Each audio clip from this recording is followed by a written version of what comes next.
दूसरा प्रश्न है, आप कहते हैं कि आदमी की जरूरतें बहुत थोड़ी हैं, फिर आदमी यदि जरूरत भर ही पैदा करे तो सभ्यता का, समृद्धि का निर्माण असंभव हो जाएगा। और आप ये भी कहते हैं कि समृद्धि में ही धर्म का उदय होता है, फिर आदमी क्या करे? निश्चित ही समृद्धि में ही धर्म का उदय होता है, लेकिन जितनी तुम्हारी वासनाएं कम हो उतनी ही जल्दी तुम समृद्ध हो जाते हो। जितनी वासनाएं ज्यादा हो उतनी ही देर लगती है समृद्ध होने में। अगर वासनाएं बहुत हो तो तुम समृद्ध कभी नहीं हो पाते। तो समृद्धि तुम्हारे धन से नहीं आंकी जाएगी, समृद्धि तो तुम्हारे धन और तुम्हारी वासनाओं के बीच का फासला है। जब फासला कम होता है तब तुम समृद्ध हो। अगर फासला बिल्कुल नहीं तो तुम सम्राट हो, शहंशाह हो। अगर फासला बहुत बड़ा है तो तुम दरिद्र हो, भिखारी हो। समझो, अगर तुम्हारी जरूरतें 1 रुपए में पूरी हो जाती और तुम्हारे पास 10 रुपए, दूसरा आदमी है जिसकी जरूरतें गैर जरूरतों से जुड़ी हैं, सार असार से जुड़ा है, उसे 10 अरब रुपए भी मिल जाएं तो भी पूरा नहीं हो सकता, और उसके पास 5 अरब रुपए,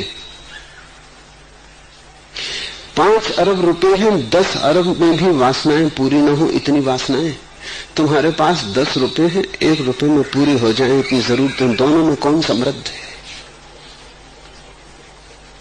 वो आदमी जिसके पास 10 रुपए है, उस आदमी से ज्यादा समृद्ध है जिसके पास 5 अरब रुपए है, क्योंकि 5 अरब वाले के पास आधे हैं उसकी जरूरतों से, और इस आदमी के पास 10 गुने हैं उसकी जरूरतों से। समृद्ध कौन है? और निश्चित ही मैं फिर कहता हूं, बार बार कहता हूं कि समृद्ध ही धर्म में प्रवेश करेगा। लेकिन तुम समृद्धि का ये मतलब मत समझ लेना कि जब तुम सिकंदर हो जाओगे तब तुम धर्म में प्रवेश करोगे, तो तुम कभी प्रवेश करोगे ही नहीं। समृद्धि का अर्थ है कि तुम्हारी जरूरतें इतनी कम हो कि तुम जब भी जैसे भी हो वहीं पाओ कि समृद्ध हो। जब जरूरतें पूरी हो जाती हैं, थोड़ी ही तो जल्दी पूरी हो जाती है, देरी नहीं लगती, तुम पाते हो कि पूरी ही है। तब तुम्हारी जीवन ऊर्जा क्या करेगी? वही जीवन ऊर्जा तो धर्म की यात्रा पर निकलती है। तुम्हारी जरूरतें पूरी हैं, अब तुम क्या करोगे? अब तुम्हारे होने में क्या होगा? तुम्हारा होना किस दिशा में बहेगा? संसार की जरूरतें तुम्हारी पूरी हो गई, इतनी थोड़ी थी कि पूरी हो गई।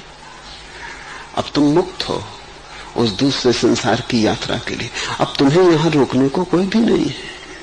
अब इस किनारे पे तुम्हारी नाव बंधी रहे इसकी कोई जरूरत नहीं। तुम तैयार हो दूसरे किनारे पर जाने को। नाव खोल सकते हो, खूंटियां छोड़ सकते हो, पाल फैला सकते हो। इस किनारे की जरूरतें पूरी हो चुकी। तो ध्यान रखना, यही तो मैं कहता हूं कि जो मैं कहता हूं तुम वही सुनोगे, इसमें संदेह है। जो मेरा अर्थ है तुम वही समझोगे, इसमें संदेह है। मैं निरंतर कहता हूं कि जब तक तुम समृद्ध न हो जाओगे तब तक तुम धार्मिक न हो सकोगे, और तुम जरूर अपने मन में यही अर्थ निकालते रहे। तभी तो ये प्रश्न उठा कि पहले सिकंदर हो जाना है, सारी दुनिया को जीत लेना है, तब फिर धार्मिक होंगे। वो मैंने कहा नहीं, तुमने उल्टा ही समझा। तुम समझे कि जरूरतों को बढ़ाते जाना है, समृद्ध होना है। मैंने कहा है कि तुम जरूरतों को घटाते जाना, व्यर्थ को छोड़ देना। जो बिल्कुल जरूरी है वो बहुत थोड़ा है। बहुत थोड़े में आदमी की तृप्ति हो जाती। तुम्हारी प्यास के लिए समुद्र की जरूरत नहीं है, छोटा सा झरना काफी है। और समुद्र से कभी किसी की तृप्ति हुई, वो दिखते ही बहुत बड़ा है। जाओगे तो पाओगे, वो तो प्यास बुझाता नहीं, प्यास को बढ़ाता है। धन से कभी किसी की तृप्ति हुई? धन समुद्र का खारा पानी, जितना पीते हो उतनी प्यास बढ़ती है, क्योंकि नमक ही नमक है। उतना ही कंठ सूखता है। आदमी मर जाए भला समुद्र का पानी पी के, जी नहीं सकता। पानी पीना हो तो छोटा सा कुआं जो तुम अपने आंगन में खोद ले सकते हो, जिसमें तुम्हारा आंगन भी काफी बड़ा है। छोटा सा झरना, छोटी सी झील जिससे चुल्लू भर पानी वक्त पर निकल आए, उतना काफी है। तब तुम कैसे दरिद्र रह पाओगे अगर तुम थोड़े से राजी हुए। और जब मैं कहता हूं थोड़े से राजी हुए, तो तुम ये मतलब मत समझना कि मैं तुमसे कह रहा हूं तुम अपनी जरूरतों को दबाना, कि भूखे सो रहना, कि नंगे घूमना। ये मैं नहीं कह रहा हूं। मैं तुमसे इतना ही कह रहा हूं कि तुम्हारी जरूरतें ही समझ लेना ठीक से कौन सी जरूरतें, उनको पूरा करना। गैर जरूरी जरूरतों को बीच में मत आने देना, क्योंकि उनका कोई अंत नहीं है। शरीर की सुनना, मन की मत सुनना। और सभी धर्मों में तुम्हें कुछ उल्टा ही सिखाया है। वो कहते हैं मन की सुनना, शरीर की भर मत सुनना। और शरीर बिल्कुल थोड़े में तृप्त हो जाता है, मन ही अतृप्त है। कितना करोगे भोजन, कितना पानी पियोगे? शरीर के लिए चाहिए क्या? इसलिए तो तुम देखते हो कि शरीर में जीने वाले पशु पक्षी इतने प्रसन्न हैं, क्योंकि जरूरत बिल्कुल थोड़ी है। आदमी भर अप्रसन्न है, क्योंकि आदमी की जरूरत मन की जरूरत है। मन का कोई अंत नहीं है, वो काम ना किए जाता, वो वासना को बढ़ाए चला जाता है। तुम जहां भी पहुंचो वो वहीं कहता है कि ये मंजिल नहीं, मंजिल अभी दूर है, अभी पहुंचे कहां, थोड़ा और दौड़ो। तुम दौड़ते दौड़ते मर जाते हो, तृप्ति हाथ नहीं लगती। तो ये तो पहली बात समझ लो कि समृद्ध वही है जो अपनी जरूरतों को जरूरत समझता है और गैर जरूरतों को गैर जरूरत समझता है, जो अपनी आधार की जरूरतों को भर लेता है और जो व्यर्थ की बातों को, जो सिर्फ दिखावा है। सोने चांदी से न तो प्यास बुझती, हीरे जवाहरातों से न तो भूख मरती। तुम ही मर जाओ उनमें दब के, लेकिन भूख नहीं मर सकती उनसे। जिसने ये ठीक से समझ लिया कि व्यर्थ के विस्तार को छोड़ देना है, जो आवश्यक है वो शरीर को दे देना है, उसके जीवन में परम तृप्ति का स्वाद आता है। वही तृप्ति समृद्धि है। उसी समृद्धि के बाद धर्म की कोई संभावना है, नहीं तो नहीं। और आप पूछते हैं कि क्या होगा फिर सभ्यता का, समृद्धि का? असली सभ्यता की सुविधा बनेगी, असली समृद्धि आएगी, असली संस्कृति आएगी। अभी तो सब नकली है, क्योंकि नकली आदमी की आकांक्षा है, उसी पर सारा फैलाव है। तुम दौड़ रहे हो, बहुत कुछ होता हुआ दिखाई पड़ता है, बड़ा विराट उपक्रम, सभी लोग काम में लगे, लेकिन क्या पैदा कर रहे हैं? मैं हिसाब देखता था, अमेरिका में 50% श्रम व्यर्थ की चीजों को पैदा करने में लगाया जा रहा है, जिनकी कोई जरूरत ही नहीं। स्त्रियों के साज श्रृंगार का सामान, उसकी बिल्कुल भी जरूरत नहीं। उससे स्त्रियां सुंदर नहीं होती, बल्कि उनका जो सहज सौंदर्य है वो भी खो जाता है, उनका जो लावण्य है वो भी खो जाता है। ओंठों पर लिपस्टिक लगाई हुई स्त्री का चेहरा तुम सुंदर समझते हो, तो तुम्हारी सुंदर की परिभाषा में कहीं कोई भ्रांति है। जिस ओंठ पर लिपस्टिक लगा है वो खबर दे रहा है कि ओंठ की अपनी लाली खो गई है, ओंठ बीमार है, अब उसको ऊपर के पालिश से छिपाना पड़ रहा है। ओंठ जब सुंदर होता है खून की गति से, तब उसकी बात और है। ऊपर के रंग रोगन से जब ओंठ लाल दिखाई पड़ता है, तब तुम मूढ़ हो, अगर तुम उसे सुंदर समझ रहे हो। वो तो घोषणा है इस बात की कि ओंठ का अपना लावण्य खो गया है, अब ओंठ का अपना सौंदर्य नहीं है, ये छिपावा है। जब कोई व्यक्ति सुंदर होता है तो आभूषण की कोई जरूरत नहीं रह जाती, तब ऊपर से रंग रोगन का कोई प्रयोजन नहीं रह जाता। पक्षी हैं, पौधे हैं, पशु हैं, दुनिया रंग रोगन के कितने सुंदर हैं। आदमी को क्या जरूरत है? आदमी ने सभी वास्तविकता खो दी, सब धोखा है। और अद्भुत हो तुम कि इसको तुम सौंदर्य भी मान लेते हो। स्वास्थ्य सौंदर्य हो सकता है, ऊपर से पोती गई कृत्रिम प्रसाधन की सामग्री सौंदर्य नहीं हो सकती। जब कोई व्यक्ति ठीक ठीक सुंदर होता है, शांत होता है, प्रसन्न होता है, प्रफुल्लित होता है, तो उसकी देह से एक गंध आती है, जो गंध बड़ी सौंधी है। जैसे कि जब पहली वर्षा होती है वो पृथ्वी से गंध उठती, क्योंकि पृथ्वी प्रसन्न होती, तृप्त होती, प्यास बुझती। वैसी ही गंध शरीर से भी उठती है जब कोई व्यक्ति तृप्त होता है, शांत होता है। वैसी गंध को तुम खो चुके हो, वो नहीं उठती। शरीर से दुर्गंध उठती तो उसे छिपाने के लिए तुम्हें फिर बाजार से खरीदी हुई सुगंधों का उपयोग करना पड़ता है।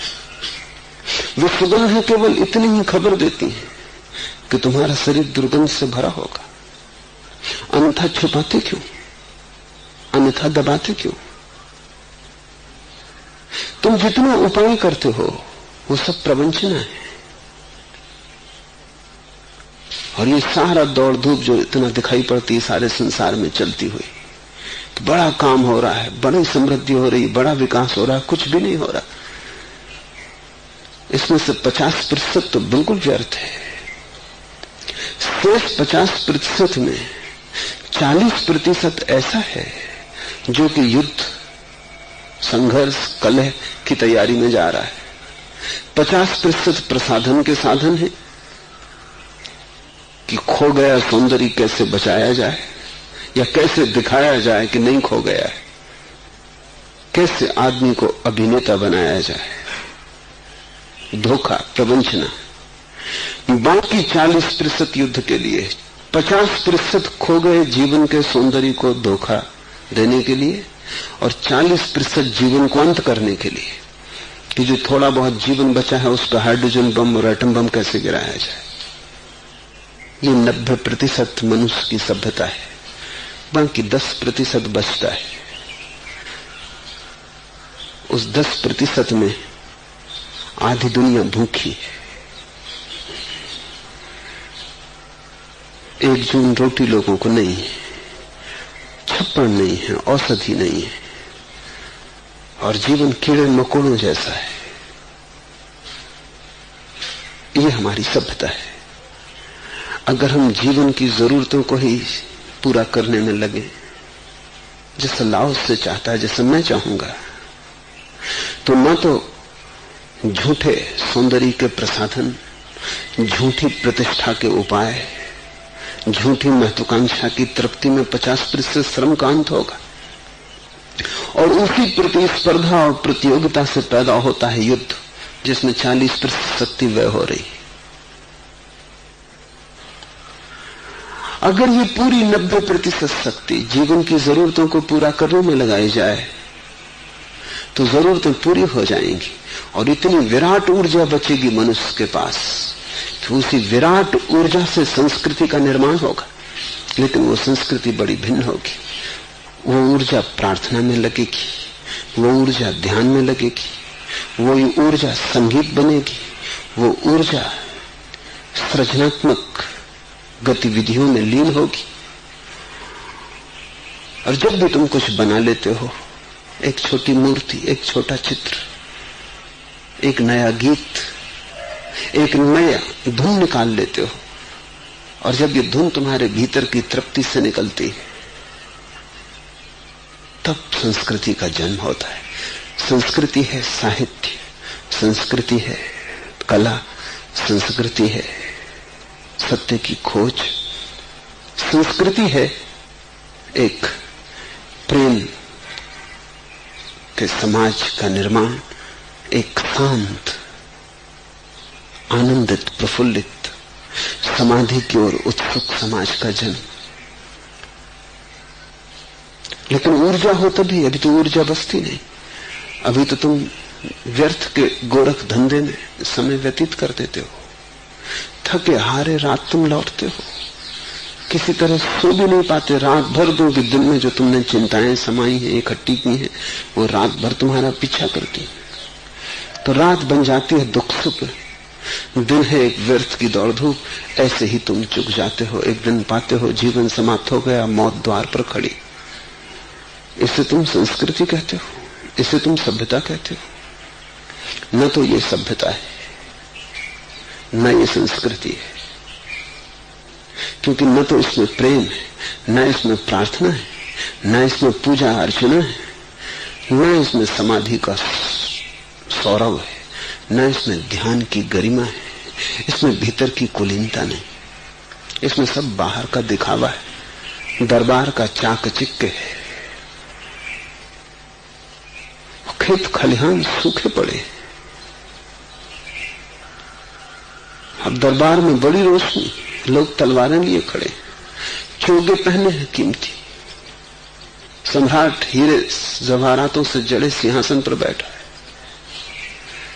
वे ज्यादा खा पी के अघा गए और रुगड़े, और इधर खेत खलिहान खाली पड़े और आदमी की बुनियादी जरूरतें पूरी नहीं हो रही। कुछ हैं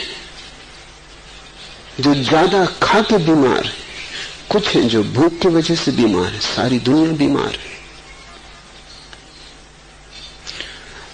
कुछ इसलिए बीमार है कि जीवन को संभालने के उपाय नहीं, कुछ इसलिए बीमार है कि उनके पास इतना ज्यादा है कि वो जानते नहीं करें क्या, वो ज्यादा से दबे जा रहे हैं। इसे तुम सभ्यता कहते हो। इससे ज्यादा और बर्बरता क्या होगी? ये एक असभ्य स्थिति है, और इसमें कैसे संस्कृति का जन्म होगा?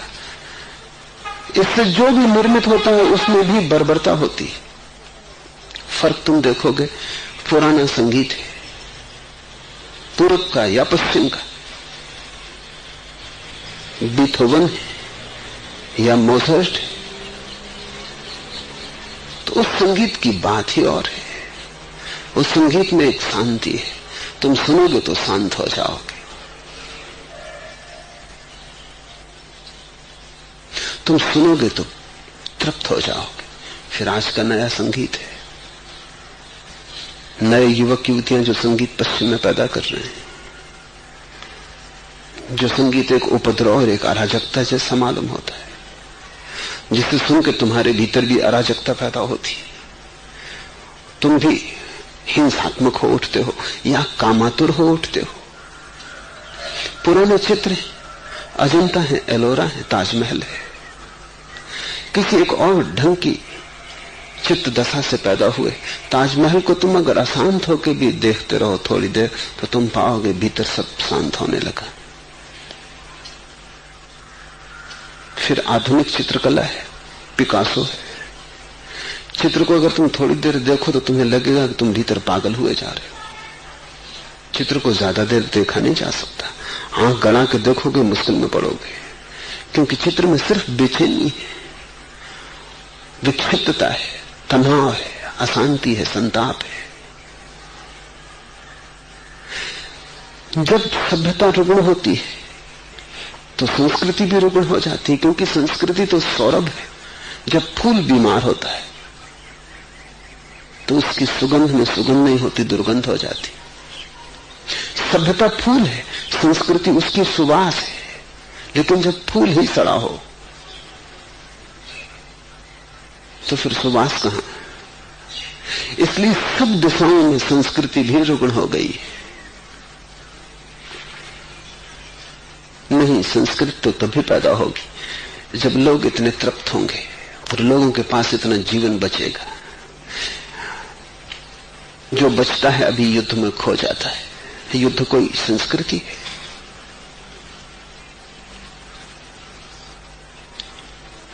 युद्ध तो एक भयानक रोग है और खबर देता है कि हमारे भीतर कितने नासूर होंगे। रोग तो कैंसर है समाज के भीतर लगा हुआ, लेकिन रोग को हम पहले पालते पोसते। अगर तुम दुनिया भर की सरकारों के बजट देखो तो 50 से 60% उनका बजट युद्ध की तैयारी में जा रहा है। ये बड़ी हैरानी की बात है। ये सरकारें जीवन को संभालने को हैं या मौत लाने को? इनका प्रयोजन क्या है? ये 60% मुल्क की धन संपदा को युद्ध में लगा रहे हैं। जीवन के लिए तो कुछ बचता ही नहीं। जैसे मरने का आयोजन करने के लिए हमने इन सरकारों को बनाया हो। ये किस भांत का जीवन है जहां मरने की तैयारी इतनी प्रगाढ़ता से चलती, मारने और मरने के सिवाय कोई दूसरी महत्वपूर्ण बात नहीं दिखाई पड़ती। अगर लाओसे की हम सुने, संतों को हम समझे, तो एक दूसरे ही तरह की जीवन व्यवस्था पैदा होगी। वो जीवन व्यवस्था का मूल आधार यह होगा कि तुम्हारी जरूरतें जरूर पूरी होनी चाहिए, लेकिन जरूरतें तो बहुत कम में पूरी हो जाती। असली काम गैर जरूरतों को छांटना है, जरूरतों से अलग करना है। घास फूस को अलग करो। तुम्हारी बगिया में बहुत ज्यादा घास फूस है, उसमें गुलाब पैदा नहीं हो सकते। वो घास फूस ही सब पृथ्वी की शक्ति को खा जाता है। उसे अलग करो अगर तुम चाहते हो कि फूल खिले। फूल तो बड़े कम में खिल सकते हैं, लेकिन उतना भी तो बचता नहीं।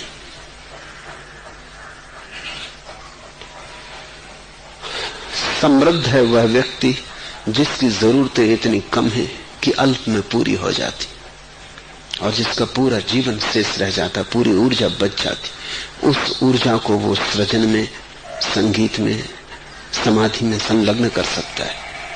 वही ऊर्जा उसे परमात्मा तक ले जाएगी। समृद्ध ही धार्मिक हो सकता है, लेकिन समृद्धि का तुम ठीक से अर्थ समझ लेना।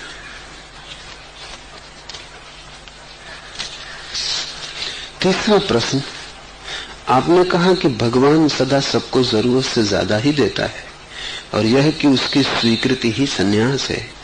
तब प्रश्न उठता है कि वही भगवान हमारे भीतर